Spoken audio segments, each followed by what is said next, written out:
Mario, Mario, Mario. One of the very few gaming franchises left that's older than I am. And just barely.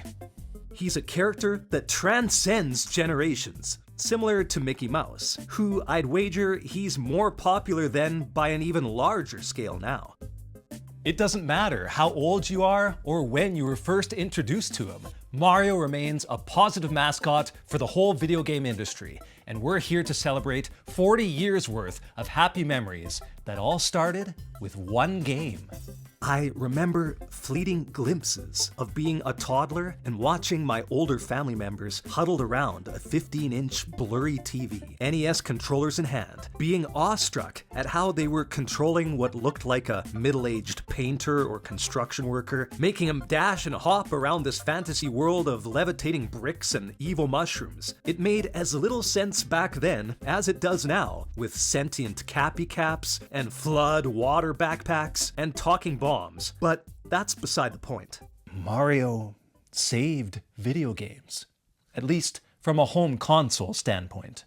Sure, arcades may have persevered as a niche industry, but the whole traditions of buying home systems, compiling game collections, the console wars that began, the technological marvels of 3D environments, couch gaming parties, and more, none of it was possible without the success of Super Mario Bros. If you're my age, or older, you'll have your own backstory and context for experiencing this game when you did.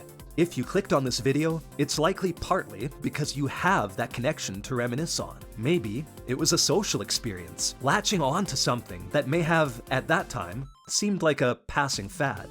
Maybe you were accustomed to much shorter single-screen games, like Pac-Man or Donkey Kong. And this brave new world of much longer-lasting, side-scrolling, exploration-oriented adventuring was beyond your wildest dreams. Dreams that you nevertheless wanted to grasp onto. And if you're younger, maybe you're just curious about how this legacy all started. Just what the draw was. What made this game special out of all the other hunks of plastic and microchips on the market? Words and footage don't do it justice, but I'll do as best as I can. Shep here from Gaming Introspection. Please join me as we wish Super Mario Bros. A very happy 40th birthday and reflect on 3 elements that established it at the time of its release, as well as sustained it in the years that followed. Gameplay is king. So first, let's let this platform ruler guide us.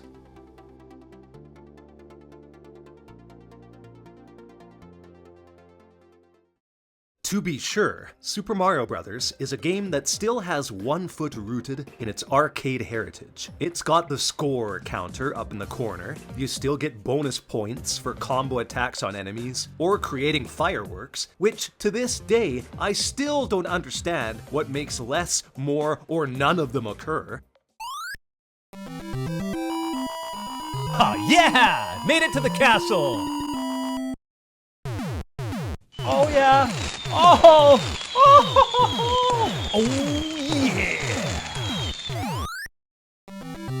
Oh yeah! Made it to another castle!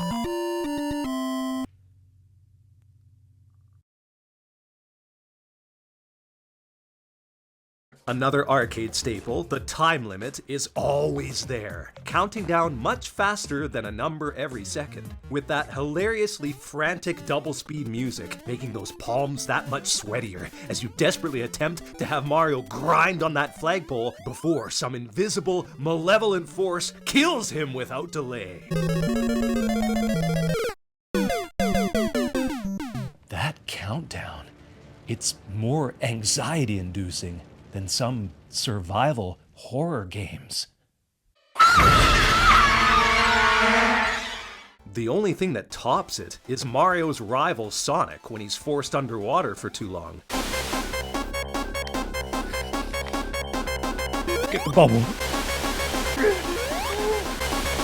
Get the bubble!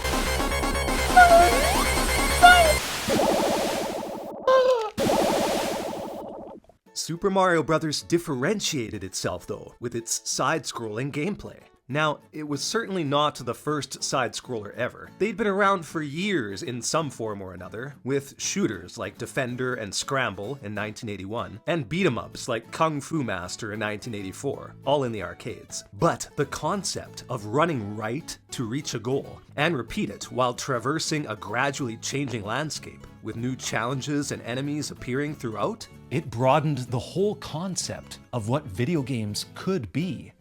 Though, it took baby steps.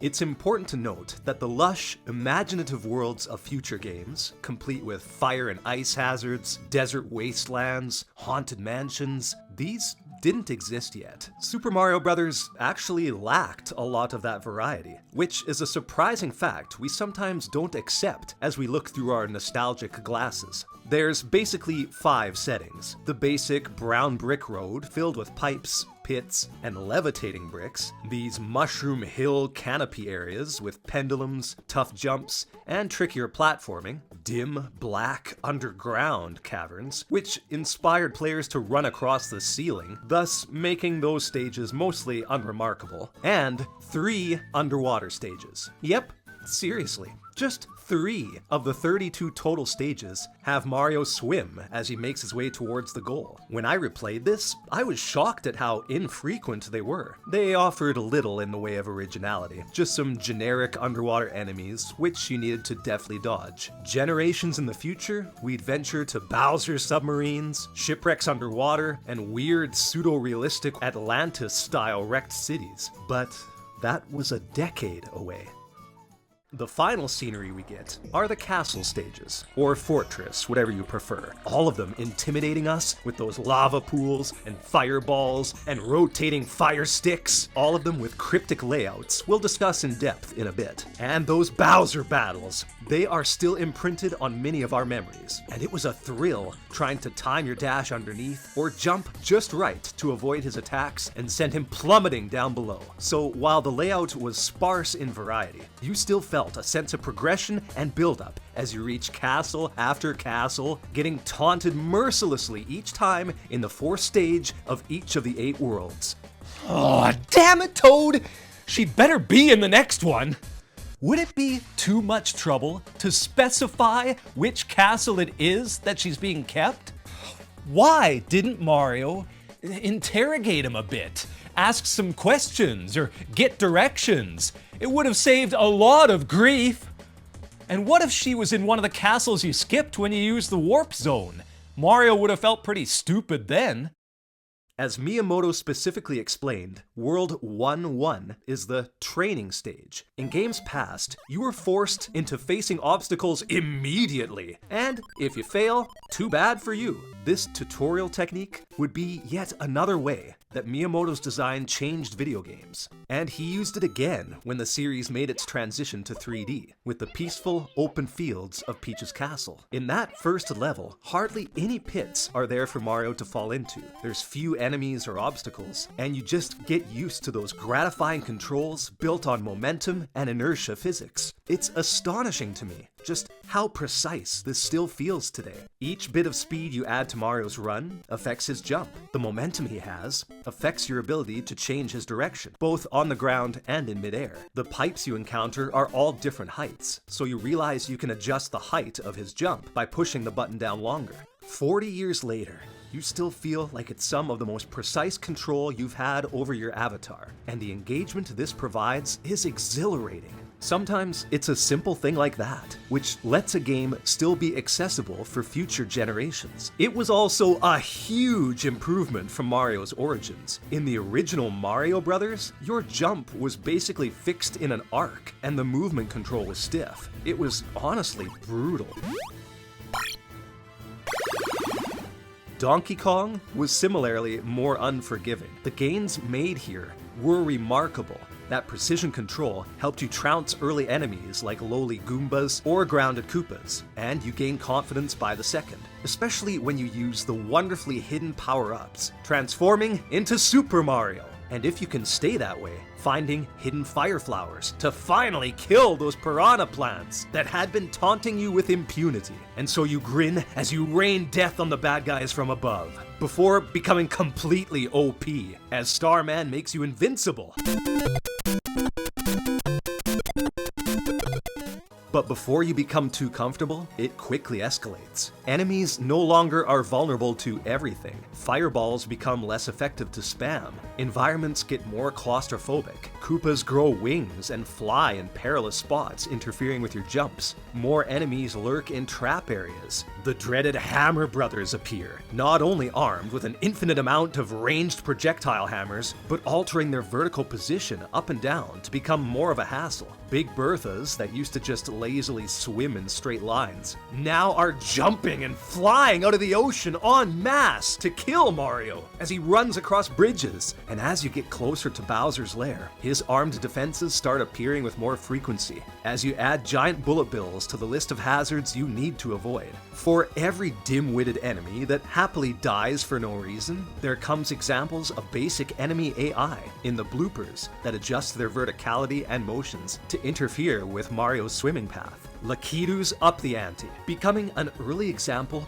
of remorseless, bloodthirsty killers discarding dozens of their own spawn in an effort to kill Mario. And finding a perch high enough to destroy them was similarly an early sense of cathartic release among frustrated gamers. The running and jumping gets ratcheted up too. Pits become more plentiful, jumps get more challenging, with additional platforms to maneuver. And then those platforms turn into balancing acts as you react with hair trigger reflexes on the pendulums. Or, if you don't have them, you learn them damn quickly. The straightforward progression gets turned on its head as you brave Bowser's fortresses. You think you're doing well as you speed through, then realize the layout is repeating itself, which is a sudden shock to the senses that hits you just as that timer gets lower and makes you panic even more as you desperately try to pick the top, middle, or bottom path in the right order to spawn the next area. These get progressively more intricate and tricky, especially by the final one in World 8, where one wrong warp pipe will undo all of your progress. Even Bowser himself gets tougher the more times you face off against him. Or his fakes, if you want to be specific. His fireball shooting begins earlier on in the stage, the further through the game you make it. The environment gets a bit more cramped, with a line of bricks being placed above you interfering with your jumps, or other hazards, forcing you to change your strategy. And the King Koopa adds tools to his arsenal, apparently stealing the Hammer Bros hammers and tossing them at the heroic plumber, all while still breathing fireballs. Easy to learn, tough to master. It's a trademark quote attached to many quality video games, and Super Mario Bros. Was the epitome of this. Anyone can run, jump, and stomp a Goomba. Most players can handle the increased jumping frequency and difficulty, but a few less are able to defeat Bowser, and only a select minority can speedrun the game at such a level that it breaks our brains. But to entice players to learn the skills and enjoy that gameplay, it helped to have a video-audio hook. And like many other areas that Super Mario Bros. Transformed, its soundtrack and graphics were revolutionary.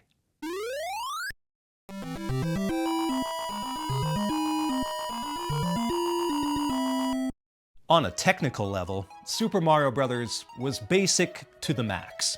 You'll come across several subtle memory-saving techniques that were an absolute requirement with such a compressed cartridge size of 256 kilobits worth of code. To put that into perspective, that's 1% of a 32 megabyte cartridge, or 1% the size of Chrono Trigger, for example. In other words, not a lot of room. It was a squeeze to simply make this game complete. The same backgrounds and scenery are reused multiple times. Even the bushes and fluffy clouds are the exact same sprite mapping, just colored differently. You can't unsee it once you become aware of it. Some elements aren't even animated. Check out these static drawings of lava in the castle stages, or the non-flaming fireballs. Bowser doesn't bother to flinch or change color when you spam him with your fireballs. Sound effects repeat for various actions, like bobbing up in the water and stomping on an enemy. Or getting hit and using the pipes.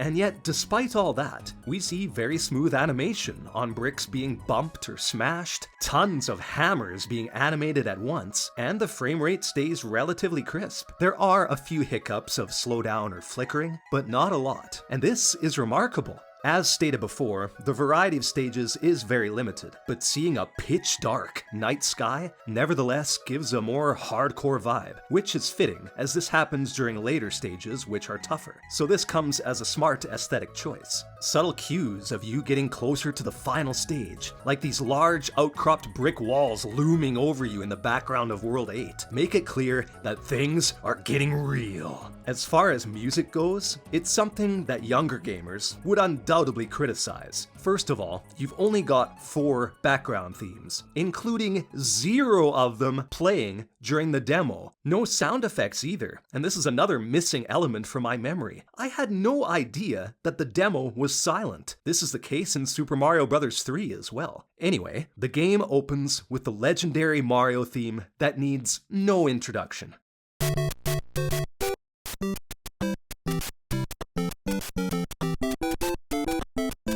It's so iconic and well-known that it was used as a puzzle-solving gimmick in new entries like Super Mario Bros. Wonder.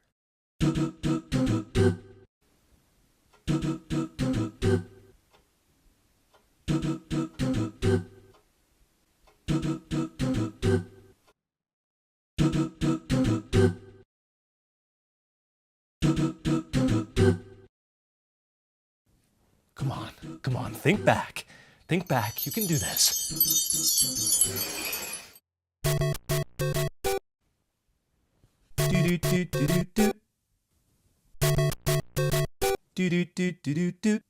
Doot. Oh. Oh!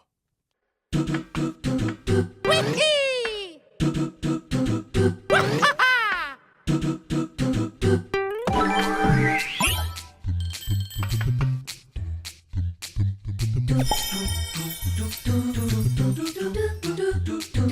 So yeah, it's still ingrained in people's brains today, never ever to leave. Unfortunately, the NES had such limited audio processing capabilities that it would often cut out or get distorted when sound effects joined in.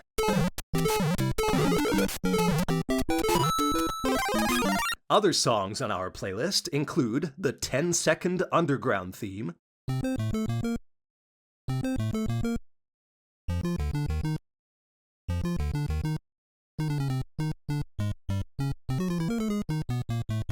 a surprisingly longer 25-second Water theme,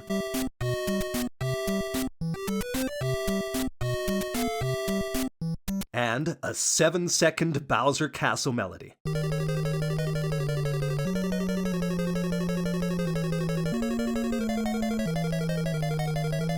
Oh, no, I'm undercutting it. Sorry. You also get this victory jingle at the end, as a reward for saving Princess Toadstool.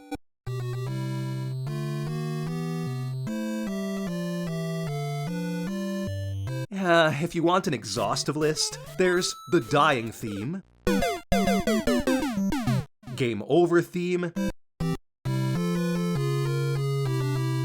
and Toad rescue melodies. But yeah, this would be a tough one to slap onto a soundtrack CD at full price today, especially with the runtime of each being hilariously short. But that's not the point. Music in video games wasn't thought of as anything except maybe a startup sequence to an arcade game. It would show up only in extenuating circumstances, like those funny cinema scenes in Pac-Man, where Pac-Man and a ghost take turns chasing each other.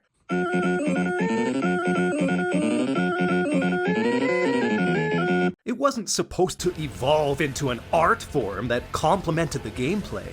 A choir. There's a choir in the soundtrack.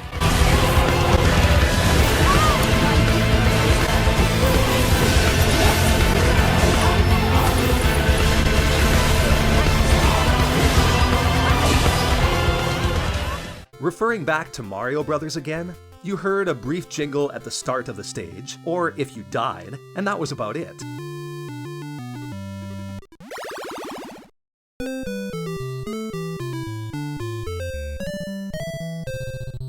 Donkey Kong, I guess, technically did have a soundtrack, if you count this 2-second loop. But But comparing that to Super Mario Bros. Theme, that's like comparing a shopping cart to a Ferrari. Which one would you rather have? Mario's music becomes an omnipresent factor, representing different forms of emotion, be it the thrill of exploration as you charge across the Mushroom Kingdom, a wacky and unexpected change of pace and movement as you bob through the water, a dark, unsettling vibe as you explore caverns with danger afoot, or that feeling of incoming death as you challenge Bowser's fiery, mind-bending abodes. These themes just worked, and have been reworked countless times for games like the Super Smash Bros. Series, for example, because players remember them as part of their collective consciousness.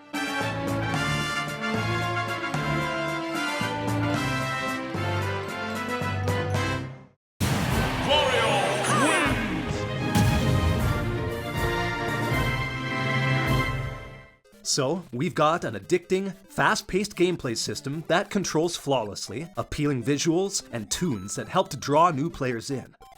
But what kept Mario so popular, even after everyone's already beaten Bowser and rescued the princess? That's where the secret sauce was deftly placed by Miyamoto's master hand.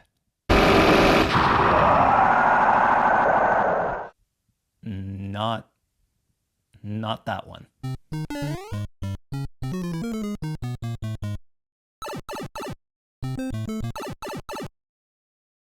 Many would rightfully credit the original Legend of Zelda on the same system as being the essential starting point for games that had cryptic secrets and many unknowns. But Super Mario Bros. Established these mysteries first. From the beginning, it encouraged players to explore a stage, rather than only be focused on completing it. The most basic finds are the pipes that lead to bonus stages, some of which actually make you work to get the coins. Most players eventually found these without too much trouble, but you might also find more obscure oddities, like hidden blocks, which are found throughout tons of other Mario games, granting you bonus items or extra coins. It all started out here, and there's way more than I know about. Even rarer special blocks make beanstalks grow out of bricks, leading you to rare bonus stages up in the clouds that give tons of coinage in your desperate attempt to keep your lives high enough to survive. Even small things, like the correct route to take through Bowser's Castle worlds. These were the folk legends that spread via word of mouth and helped Super Mario Bros. Become so widely talked about. Its fame had everyone wanting to beat the game, and those who found out the paths were eager to pass the knowledge on to their friends. It was ingenious, really, making such a simple game just cryptic enough to fester a rumor mill of secrets. The most famous and widely talked about secret isn't much of a secret at all. When Mario runs across the ceiling in World 1-2 to find that first warp zone. But at the time, this must have felt so crazy. You're running on top of the stage, where all the words and the score is kept. This was likely the first case of someone feeling like a badass in console gaming history. Yeah! Look at me, pricks! I'm cheating here! It felt like you were breaking the game as you laughed downwards at the powerless hazards below you, culminating in you skipping up to 3 worlds worth of stages on your route to the princess. Speaking of, Mario may be the first game in history to give players a new Game Plus feature. Because Toadstool is apparently a masochist, her reward for Mario's labor is to make him save her again. Only this time with much more difficult enemies, like durable beetles instead of Goombas wandering around the stages. We often think of games like Chrono Trigger and Resident Evil 4 helping promote the new Game Plus option. But in those cases, the runs were easier. They let you keep all of your weapons and stat buffs. 40 years ago, Mario was doing it in a much more hardcore, punishing way. These secrets would get more complex in future games, like holding the crouch button for 5 seconds to disappear behind the background in Super Mario Bros. 3, or going out of your way to find more difficult exits in Super Mario World that would open up more levels. It all started with these simple pleasures, which helped ingrain the experience in a way that simply going to the next stage never could. Super Mario Bros. Had its own repertoire of hard-to-find glitches and tricks too, though, unintentional as they may have been. I bet bet the first group of elementary students who were able to find this extra life Koopa glitch became the coolest kids in the playground at the NES's peak. It's easy to screw up, but if you manage it, you not only become set for the rest of the game's challenges with all those extra lives, but you get those sweet, glitchy letters at the start of each stage, paired with the crown, showing that you have 10 lives or more, which is what Shigeru Miyamoto used the last bit of memory for as a reward for the player. I'm guessing the G or H, those weird letters that you see beside it, is a result of you breaking the game's code with how many lives you amassed, but it gives the gamers a great chuckle. And I wouldn't be much of a Mario fan if I didn't quickly mention the minus world glitch, found in the same 1-2 world leading to the warp zone. At the risk of voicing an unpopular opinion, this minus world honestly wasn't anything special. It's actually not even a unique world. Instead, it's just the first aquatic-themed level, World 2-2, but on repeat. And it actually forces you to reset the game, since it's an infinite loop. Still, players who found this in 85 or 86 would have had their minds blown. We've combed through Super Mario Bros.' intense, revolutionary platform gameplay, lauded its landmark presentation, and uncovered the enduring secrets that helped sustain its popularity through 3 human generations. There's not much left to say, except thank you. It's all thanks to you.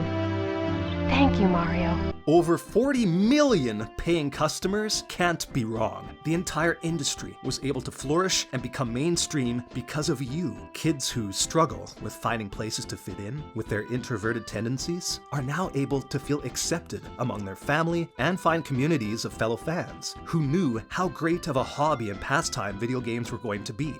You're more than just a platforming champion, too. You draw people in with a variety of interests. Puzzle enthusiasts could find you in your doctor role and watch you fall over as they failed to eliminate germs. New RPG fans were drawn in multiple times over with your humorous and beginner-friendly take on such a complex genre. Even jocks could scratch their itch for domination and sweat by mastering the lobs and volleys of Mario Tennis, or the completely wild and varied character abilities of the Mario Golf games, both of which amused and horrified us with ridiculous voice samples.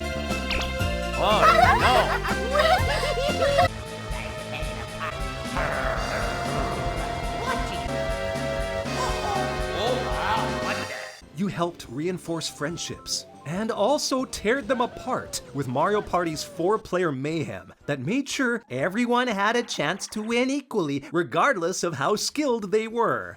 Or were not.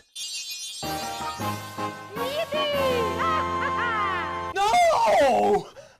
I was 16 stars ahead of you! The millennials, like me, were drawn into gaming for the first time as you bravely explored 3 dimensions. First in Peach's castle, and you kept hooking younger players as you toured Delfino Plaza and even the far-out galaxies of space. And whether that Peach girl keeps friend-zoning you or not, I know you'll always be up for the next challenge Nintendo constructs for you. Heroes don't back down. Gamers from any background or phase of life can count on your endless run and jump energy, an attitude and smile that makes us believe we can get things done, and proof that, yes, some things do get better with age. Just please, start treating your brother better. Come on, you're 40 now. Grow up. So, thank you, Mario. Happy 40th birthday. May you shine forever as the biggest star in gaming's ever-expanding universe, and inspire the next 40 years of innovation to take the next generation into even grander places. We're lucky to have you. Thank you so much for playing my game. And thank you so much for watching. If you're a big Mario fan, I've got a few videos here on the channel that might entertain you. Take care of yourselves, gamers. It is always good to see ya.